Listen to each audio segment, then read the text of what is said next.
to woman wrapper or something. So the thing is that back in the days, our parents knew how to endure. They knew how to just stay. That's because as bad as it was, most men or fathers were responsible. Marriage is scam. It has never been a scam, and it's not a scam, and it should never be. Welcome to Correro. I am Godwin Sunday. Family has long been regarded as the bedrock of Nigerian society, shaping values, identity, and social stability.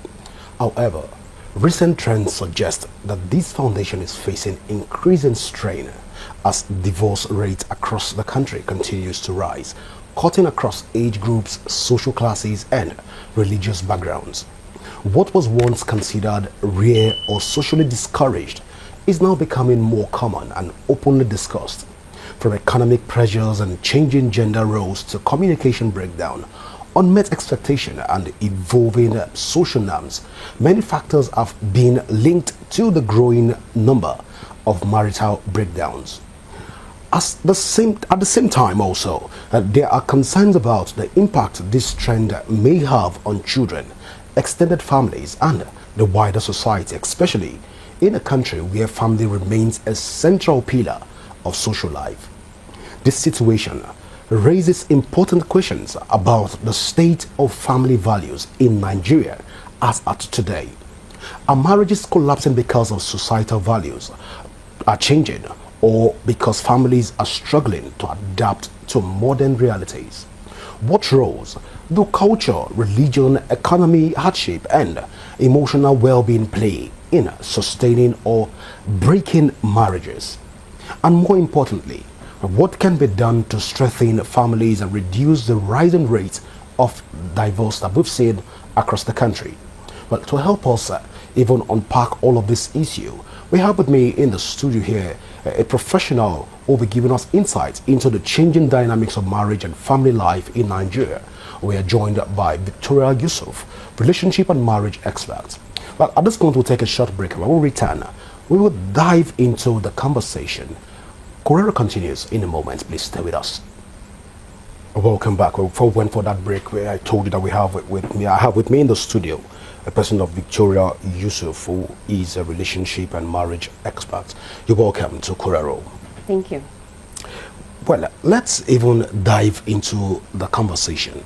First, let's define what marriage is. A wise man once said that once the purpose of a thing is not known, abuse is inevitable. Before we even talk about divorce, what then is marriage within the Nigerian context?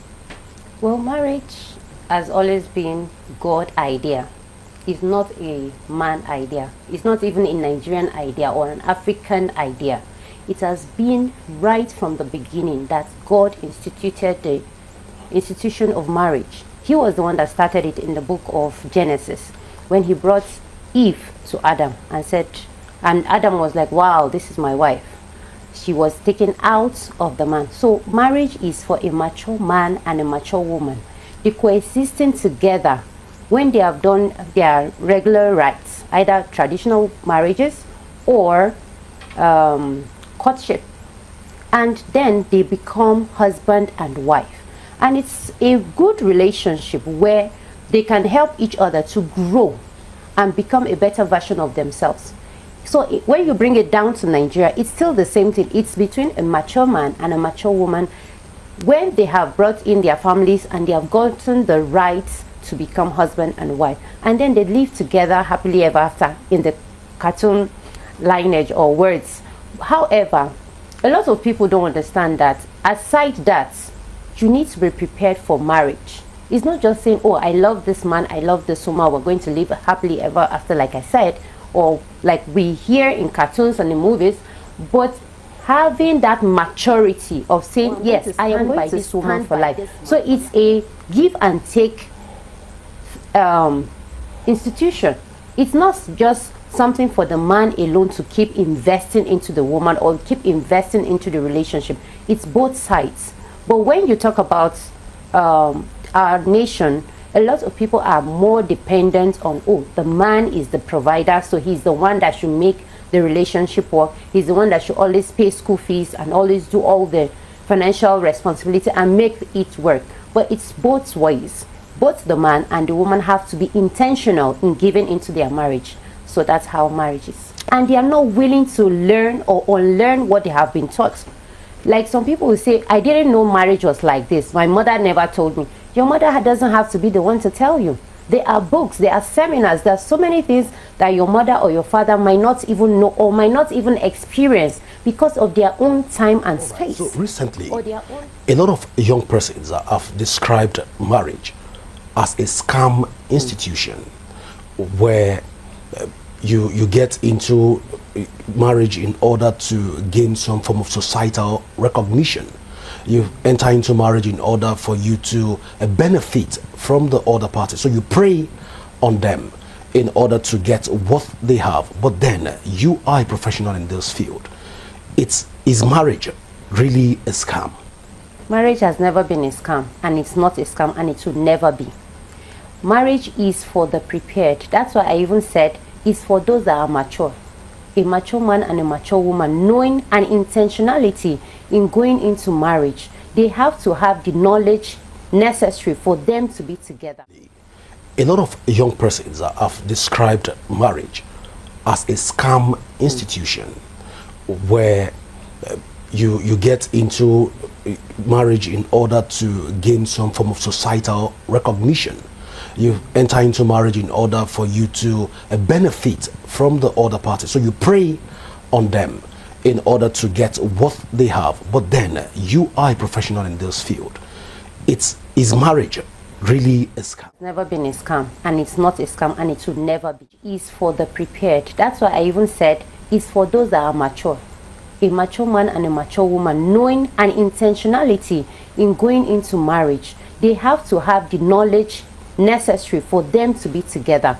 The people that are saying marriage is scam is because they have that point of of spiritualism. Okay. Let's talk in terms of practicality. Divorce in Nigeria has hit 2.9% growth rate. It has surged.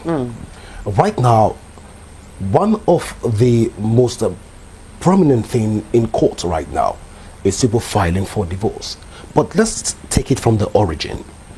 Can we say at this point that our religious institutions have failed in discharging practical terms for marriages? That's why we are having this. One would have thought that it's just the Christians that are filing for divorce. But hey, we also have Muslim faith also filing for divorce. So it has become like a reoccurring thing and a common decimal factor in Nigeria right now.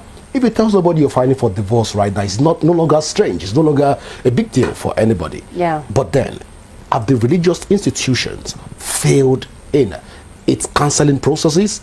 Have the government failed in upholding the institution of marriage? Have we failed posterity by demonstrating what should be in marriage? That's why we are having the surge in divorce even in Nigeria. From my point of view, the religious institution has not failed in any bit. They have not failed. The reason is that most churches or religious institutions have their guidelines before people get married. However, it's the individuals that sometimes boycott the processes. Sometimes you tell people that, okay, go for counseling session, premarital counseling sessions before you get married. They'll say, no, I don't need it. What do they want to teach me there? I love him, he loves me. Let's go ahead with our marriage. If their church or their mosque is trying to like pull them and say, this thing you have not entered before, you don't have experience in it, please come back, and they'll say, no, if this church will not wed us, we'll go somewhere else. So it's not the institution itself that has failed, it's the individuals that don't want to come or submit themselves rightly. I have had several cases. I was saying, what do they want to teach us? Why must I take my wife to the pastor? Or why do I have to take them to the clergy person? Why do I even have to take their consent? I have seen somebody I like, I have spoken to him or I've spoken to her, she has accepted, let's just go ahead. Some people will even opt to go to registry without the consent of their clergymen. So it's not really the institution of the clergies or the religious bodies but the individuals that has refused to submit to the rules and the guidelines, and then at the end of the day, most of the time when they go for divorce, they still come back to these people and say, it didn't work, and then they want counseling. There are some couples, a young couple, they are not married yet, so they are in premarital sessions, and I told them, okay, I'm recommending this book for you people to read. I'm expecting you to do this and then give me feedback. Guess what?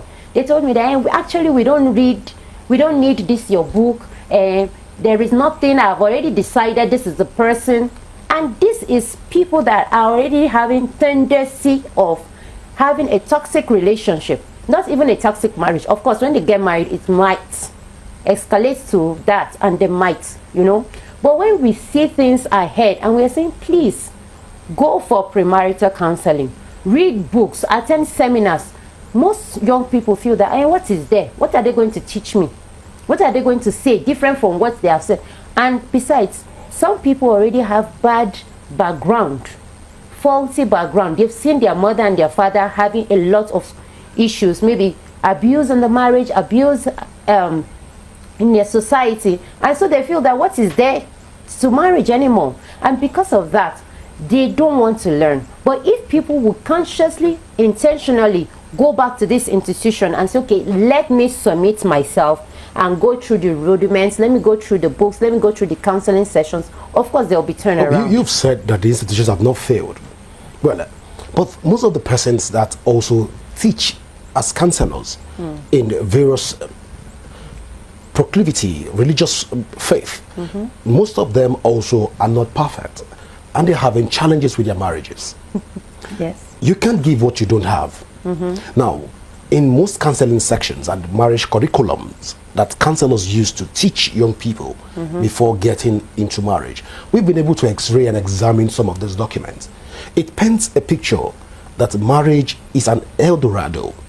It paints a picture, not necessarily giving the practicability of what to expect when they get involved in marriage, but rather it creates this euphoria that you are going into something that it will work. But then that's on one side. That's for the instructors from that will get you react to that. But then again, in this modern trend, should we be preaching endurance in marriage? Or is the concept of endurance now obsolete because of what we're seeing right now in the hike in divorce across the country? The institution has failed, and the preaching of endurance is actually good, because endurance is something that everybody should have, not only in marriage, but as a principle or a value system that one should develop by themselves. Then you did mention something about the instructors.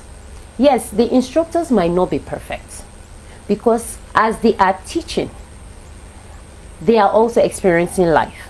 So they are not perfect. I keep saying it, that the fact that we teach about relationship and we counsel people either before marriage or during marriage, or we even try and help people that want to go through divorce, or people that want to remarry after divorce, does not mean that our own home is perfect, or the fact that we know it all, or we are experiencing a bliss all through. There will be ups and downs in everybody's life. There will be storms, there will be rosy moments, there will be blissful moments at all times. However, the wisdom and the knowledge that we use during this conflict or this stormy times is what makes us to excel in our marriages, and that is what we are trying to teach people. So we are not going to say, oh, it's El Dorado, it's always smooth, it's always rosy. No, there will be challenges. Even in your workplace, there will be challenges. In your business, there will be challenges. Sometimes fire can just erupt in somebody's business, and they all get shaken and reduced to almost nothing, but they pick up themselves again and start building. So the same thing in marriage. You have to have that ideology of, I am going to endure, I'm going to enjoy, I'm going to manage sometimes, and I'm going to still enjoy my marriage. So there will be times of conflict. I posted something today on my social media. I said, how to make marriage work is, when there is a conflict, we talk about it, we pray about it, we laugh about it, we learn about it. It's a circle. So you don't just assume that because you somebody is a relationship coach or an expert, their own is going to be uniquely special, or because they're a clergyman, their own is going to be uniquely special. Like I said, we have a common enemy that doesn't want this relationship to work. So individuals have to work their faith, their marriage with fear and trembling and make it work. All right. So a lot of persons have taxonomized the whole hike, the surge in divorce to economic pressures, unemployment, inflation, and financial stress. How correct is this assertion that these are the basic causes of the surge in divorce across the country? I won't disagree, and I won't totally agree. The reason is that there are so many other things that could lead to divorce. There are some, apart from the pressure, the stress, and all that, there are some times that couples overlook certain small things that their spouse are talking about. Oh, you're coming late, or you're not paying attention to the children, you're not paying attention to the home, you're not, doing the things you used to, or you don't go on dates and things like that. Or your spouse is not feeling fine and you don't check on them. Lack of communication or not communicating effectively. Intimacy, lack of intimacy or poor intimacy. There are so many 1001 reasons why somebody or group of people or a couple could decide and say, I am done, I am walking out of this relationship. However, the thing is, whether you want to or you don't want to, whether you want to go for divorce or you don't want to, just be intentional. Be focused. If you are getting married to a lady or you're getting married to a man, know that this is what you want and then give it your best. But if you have the notion of, oh, this person married and divorced, or the divorce rate is going high, and you start, because of social media now, you keep hearing things over and over, divorce. Unconsciously, your expectation might become your reality. So one has to be extremely careful of what you hear, what you see, what you say, and then pay attention to the little things that matters to your spouse. You're not married to everybody, but you're married to this man or to this woman. So make it work with them daily and gradually, and things will turn around for them. Interesting. So you're saying at this point that social media also is playing a very large role in breaking homes in the country? Yes, it is. Because a lot of people compare people's lives and follow trends, then follow certain things and compare their marriages, compare their spouse. Oh, this husband A is not doing like husband B. This wife is not doing like this person. I saw this on social media. And just like in our social medias now, our reels, what you like, what you watch is likely what will keep coming back to you. If you constantly dwell or expect or watch things about divorce, that's what will keep coming up. And there is so much power in your expectation. So if you are saying, no, I'm going to work it out, and you're looking for positive information, those are the positive information that will keep flowing to you. That is how the algorithm works. So for individuals that want to make their marriages work, focus on the positive side and then work on your marriage day by day. Well, before now, we had our parents. They stayed together, some for 50 years, some for above that period. They enjoyed their marriages. But right now, the case is a bit different. The pattern in which people file for divorce, especially the ladies, it flows through one track. Now, the large percentage of it is, I'm being abused in my marriage, I'm depressed in the home. And when you follow through on that pattern, you realize that all of these concerns tend to flow like a stream. Can we say at this point that it is due to overexposure of the Nigerian women? That's why the rate of divorce is surging. When we look at it critically, most women are filing for divorce, unlike when we say the men are filing for divorce. It's usually coming from like what we've seen play out for the last 3-4 months. Women are filing for divorce. Is it overexposure? Is feminism gradually, surreptitiously taking over the space? Well, like you said, over 60% of divorce cases are initiated by women. But I feel that back in the days, people have tolerance for certain things more than now. Some people these days will just say, I am done. Even when the man just says a word as, I'm trying to be careful because we're on air, maybe a man just says something like, shut up. The woman will say, oh, he abused me. He was verbally abusive. The man says, don't go out. He's controlling. Don't do this. Or the woman even says something that the man wasn't expecting. Can you help me pick up that or do this just? How can you be expecting me to do this for the house or for you? So you want to turn the wrong expectation or the wrong notion, the wrong knowledge before they got into marriage. And they are not willing to learn or unlearn what they have been taught. Like some people will say, I didn't know marriage was like this. My mother never told me. Your mother doesn't have to be the one to tell you. There are books, there are seminars, there are so many things that your mother or your father might not even know or might not even experience because of their own time and space or their own peculiar situation or their own geographical area where they stayed. However, individuals that are in any marriage should be willing enough to go back to learn. Ask God, okay, now I am married to this man. Instead of comparing yourself on social media, oh, what is happening in this marriage? What is happening in that country? What is happening in this society? Connect with God and your spouse and say, okay, how do we make this work? Okay, even if you've married wrongly, God, how do we still make this work? Even if we're not compatible, how do we make this work? Then you start teaching yourself again. There is somebody I met recently and she said that when she and her husband got married, they know nothing about marriage. They just say, oh, I love you, and they got married. But they started teaching each other. She said they didn't know how to cook, she didn't know how to wash clothes, she didn't know how to do anything. But she kept saying, this is my boyfriend, this is my husband.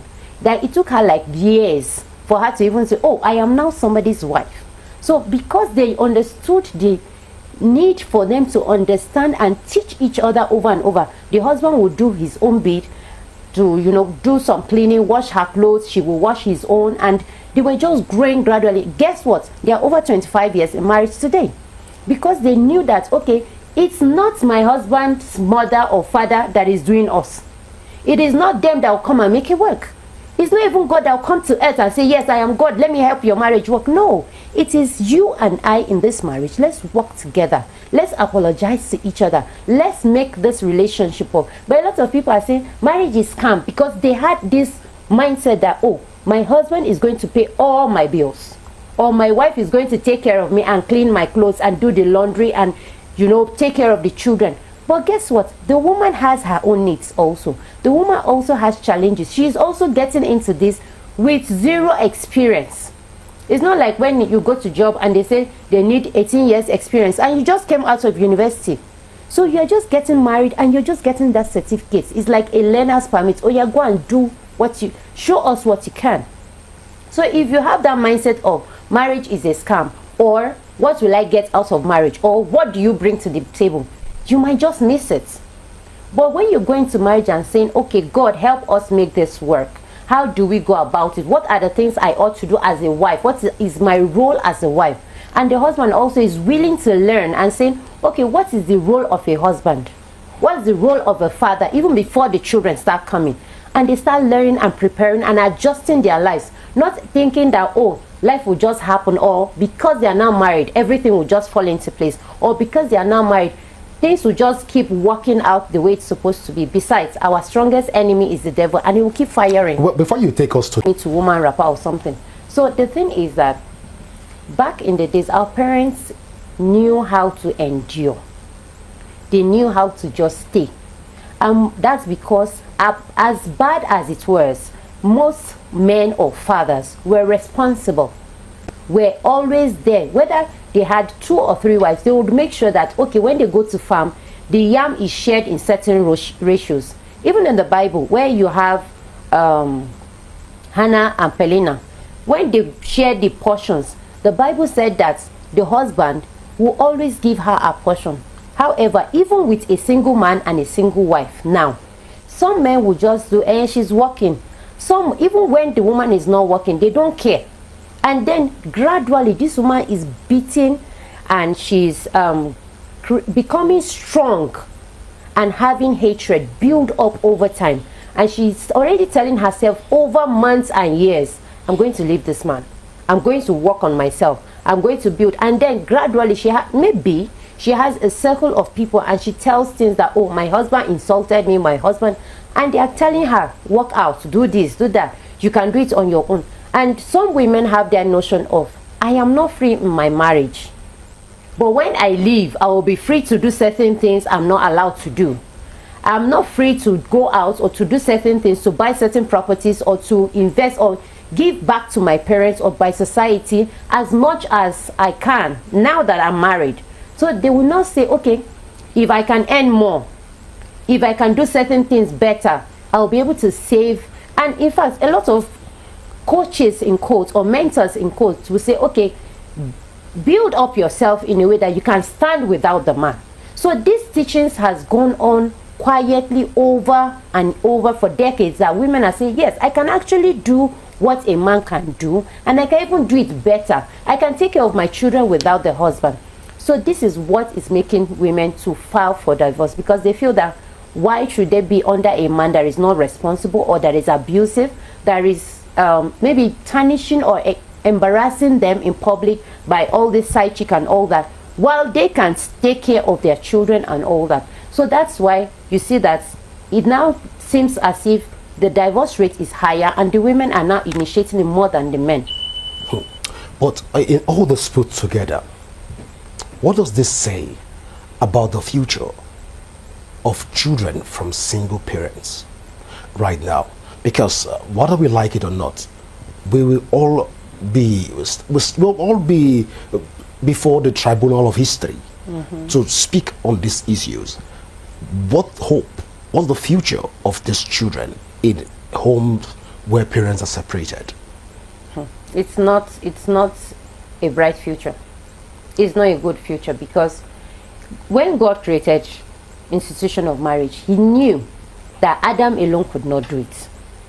God could have just made Adam, he has the breast, he has everything, organs and all that, produce the child and take care of the child alone.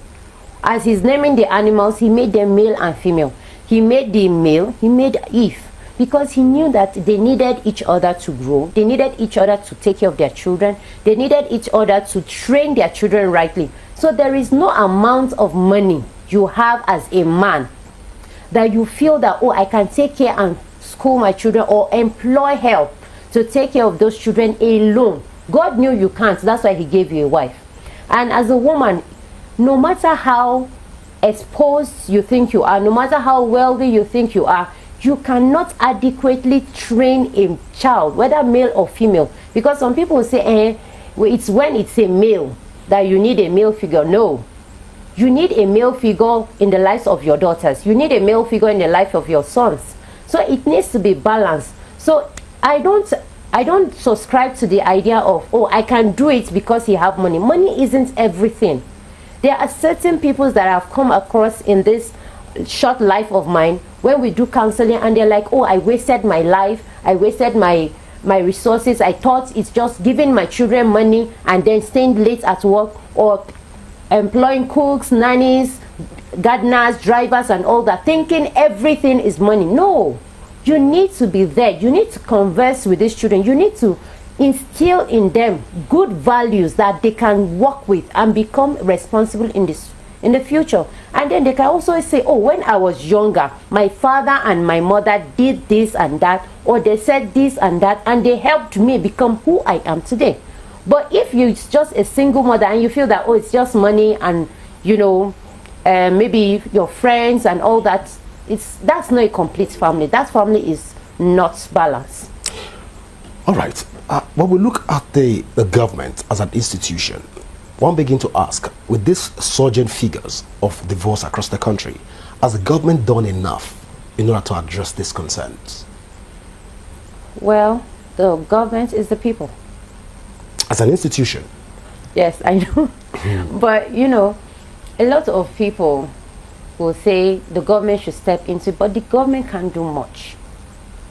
because no matter how much the government wants to say, okay, don't divorce, they can't put so much laws or policies in place to make people do what they don't want to do. Because you know how Nigeria is. People, no matter how rigid these rules and policies are, Nigerians will still find a way to go around it and break certain things or break certain rules and regulations. So that's why I feel that there is not much that the government can do when it comes to relationship and marriages. So in a situation where the Matrimonial Causes Act of Nigeria and also the marriage laws of Nigeria allows room for divorce after 2 years, and the marriage must have broken down irretrievably and irrevocably before they can now say, okay, go for a divorce. But right now we're seeing the surge in the number, and we're saying at this point that the government cannot do anything in this regard, knowing fully well that the children from broken homes will definitely, or slightly probability, might not be able to completely fix a broken country because they don't understand the various dimensions of love from a father, from a mother. They've seen it from one part. Now, largely, this is going to stare Nigerian in the face in a couple of years to come. Looking at all of this play out, are we saying, or are you saying that the government cannot do it much even in this regards? For me, I feel the governments can only try to implement the laws. However, I said, and I'm still saying, that a lot of people would still want to find ways to break those laws, because laws are to be obeyed, but people have this strong-headed mindset that laws are also to be broken. So the only thing that lawyers and the governments could do is instill and say, okay, go back. Like I heard that when certain things are brought to the police, they'll say, oh, it's a family issue, go back and settle it. Go back and settle it. Find a way or a peaceful way to negotiate and come to a round table and all that. So sometimes that is the best that they can do. They can't insist to let or to bring in a woman that has left. Neither can they insist that a man that has not maybe been responsible in some ways to come back and insist that he must stay in that house, or go into people's families and say, okay, separate for 2-3 months and then come back again together. But lawyers are trying their best.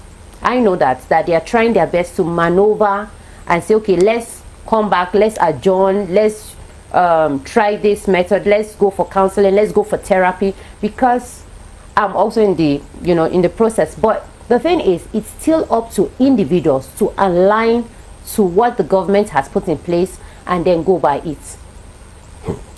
Interesting so far, but let me coach Victoria, let me bring this to your constituency, because this borders strictly on your constituency, which has to do with the coaching line. There have been speculations that Nigerian coaches, relationship experts, have broken more homes in Nigeria than even the devil himself. You want to quickly react to this? How correct is it to say that the surge in divorce in Nigeria is largely 70% due to authorized and unauthorized relationship experts? I'm happy that you said authorized and non-authorized, because now some people will just do 2 weeks course or 1 week course or one webinar and call themselves coaches or counselors. Or some people that are still single that I saw online, they are not even married, but somehow, maybe because they have been talking to their friends that are singles, and they say, coach this, coach that, and they just assume the title and say, I am a coach. So I tell people that the fact that you have been helping some people in a small circle and they appreciate you, or they give you that title, or you are a coach, you are the best of this, you are the best of that, does not really make you a coach or a relationship coach. It's good that we have authorized bodies to regulate coaches and therapists, because it's not just having the head knowledge but having the experience. I remember many years ago there was a particular man, I won't say it, but a particular man that said, Victoria, you don't have the experience to be a marriage counselor. And initially I felt, why would this man say that? But the thing is, if you are not certified, you are not a relationship coach. And yes, at that time I was not totally certified in some areas. Yes, I'd gotten some certification, but the man felt that, okay, you only have head knowledge. Your marriage has not reached up to 10 years at that time. So he felt that I wasn't qualified. So the thing is, we have a lot of people in the pipeline that are calling themselves coaches that are not qualified, that has not been certified, that has not gone through the process, either through their own experience or through knowledge. They have not acquired that certificate. They have not gone through the life. They have not experienced it, and they call themselves coaches. Not because, I'm not saying that people have to have about 5 certificates, but at least have an experience, get married, and have a record of you at least being married and working your marriage well, for you to say, okay, I am now a coach. Not that you are a single because you've gone to school and you've gone to some online courses on counseling or Christian counseling, marriage counseling, something, or a webinar or a seminar or conference. You just call yourself a coach and start coaching people's marriages. Yes, sometimes people let their emotions get into the way. For example, somebody comes to your office and the woman is crying and wailing, oh, my husband did this, my husband did that. When you are a certified coach and you know the processes, you tell her that, okay, I want to see your husband, or I want to hear his side of the situation. You don't just say, oh, because a woman is crying, you just assume and say, yes, leave your husband. No, as a professional coach, you will always want to hear both sides, and then never encourage anybody to separate. Never encourage anybody to go for a divorce.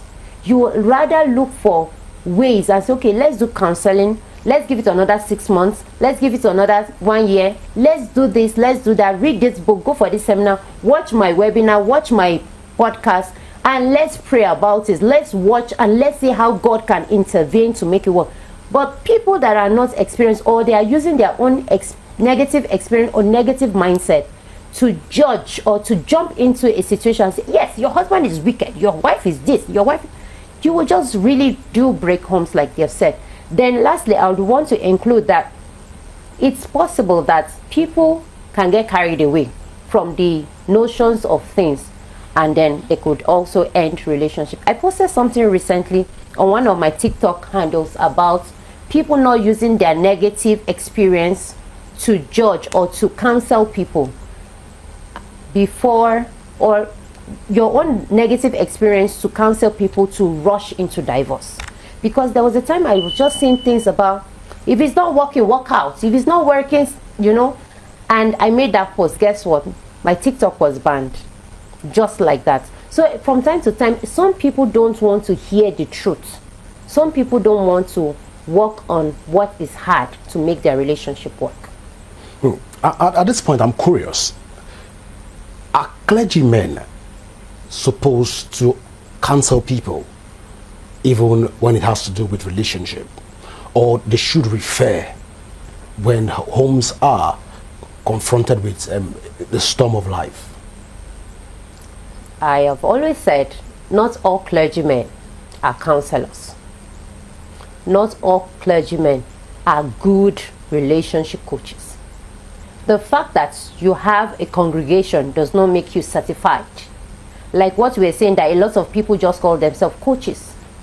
The fact that you're a clergyman and you have a large audience does not make you qualified to be. Yes, God and the Holy Spirit can't teach people, can't tell clergymen what to do, how to handle some situations or some relationship conflicts. And yes, they can help to navigate some people to become more cordial and, you know, have a good resolution after a conflict. However, I keep saying it that it's not all of them that are certified or experienced enough or enjoying their marriage enough to know what to say and what to do in every situation. So yes, they can. And that's why, you know, some clergy or some religious bodies actually set up a portion of their institution and say, okay, these people are in charge of marriages, these people are in charge of counseling, these people are in charge of any conflict issues in the marriage. However, some clergymen would want to insist, because they feel they are the spiritual leader of that body, they would also always want to insist on certain things with their audience or their congregation. All right. Coach Victoria, before I let you go, looking at the rate of divorce that we have in the country, are we going to see a decline, or rather, is the number going to maintain the surge, even from what we've seen right now? You are in the field. Are we going to see more increase in the number, like business profits? The truth is, it depends on the people that are getting into marriage, or people that are already in marriage. When you look at it right now, we are not in the field. You speak to more people in the field. Yes. Are we, as a journalist, am I expecting to see more figures increase? The truth is, there is going to be more increase if people don't take our advice or our counsel seriously. Like I did say in the course of this program, that sometimes even people that are about to get married, when you instruct them and say do certain things and they don't do it, you as a counselor already see that, oh, this might be a downfall, or this might be a serious injury on their relationship and their families. But because these individuals don't want to, of course, so that's how the society is. If the people in the marriage are not willing to work and turn things around for themselves, of course the rates will keep going higher.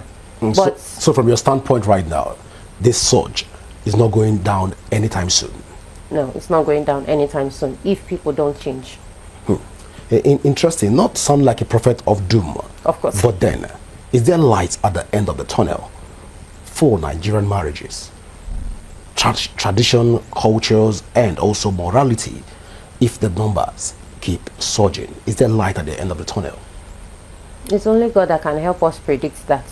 However, from what we are seeing, hypothetically, let's go by the hypothetical stand. From what we are seeing now, it's hard to say that there's going to be light at the end of the tunnel, because a lot is happening and people are constantly posting more of negative things on social media than the positive. And that's one of the reasons why I said that those that are enjoying their marriages also should come out and speak, so that people don't think that, oh, it's only the divorce or the negative and the abuse that is trending or that is prevalent everywhere. There are still faithful men, there are still faithful women, there are still people that are enjoying their marriages. So we should try and speak louder, or increase the volume, as Nigerians will say, so that people, young people that are about to get married, will know that yes, there are still many people that are enjoying their marriages and enjoying their homes. So they should listen to them and emulate them? Yes, rather than following the negative narration. Or shouldn't we be telling people that want to get married at this point probably to go and stay with a couple for like 3 months and spend time to understand the rudiments, especially if it has to do with coaches? I'm just on a lighter note. We should at least, that should be some form of recommendation. You guys, you don't necessarily have to live with them. You can just watch them from afar and say, oh, I like this couple, I would want to imbibe this in my home. I like this one, or I don't like this particular way they are doing things, I would want to change. Because I had a client recently and they were like, I didn't like how my parents did their marriage. But the lady was saying that, the man also was saying that, in fact, I don't want this, I don't want that. So if as a single person, you can decide by yourself. If you like, take a note and say, oh, I don't want anger, I don't want this, I don't want this outburst, I don't want flirting, I don't want this, or I want to do this in my marriage. I would want to have a husband that does this and that. I would want a wife that does this and work towards it, that you also become Mr. Right or Miss Right. Interesting. Well, Coach Victoria, I wish we have more time to talk even on these issues around divorce in the country. But you've put us on the pedestal that figures are not going down anytime soon. So we're going to keep seeing a surge, probably from the 2.9% increase that we're seeing right now. We don't know what to expect, but I want to say at this point, thank you so much, Coach Victoria, for finding that time to be with us here on Corero. Any last word to couples that are going through challenges before we let you go? If you're going through challenges, just know that it's part of life. It will come and it will pass. Attack the issue. The problem is the problem. Your spouse is not the problem. So if you're going to make it work, realize that the problem is the problem. Work on how to improve or come out of that problem together and still be united. Pray together, love each other, express your love, and God will help you to make it work in Jesus' name. Well, we believe that they are listening to you at this point. That, of course, if you're watching us and you're following us across the board, we all at this point want to encourage you to make your marriage work and enjoy your home. Well, my name is Godwin Sunday. Like I will always say, don't forget that you can follow us across all our social media platforms currently showing on your screen. And you can also download the Rapid TV app from your Android and iOS devices to keep track of our broadcast. Always remember that peace and unity are the pathways to progress. Do enjoy the rest of your evening. Bye for now. And they are not willing to learn or unlearn what they have been taught. Like some people will say, I didn't know marriage was like this. My mother never told me. Your mother doesn't have to be the one to tell you. There are books, there are seminars, there are so many things that your mother or your father might not even know or might not even experience because of their own time and space or their own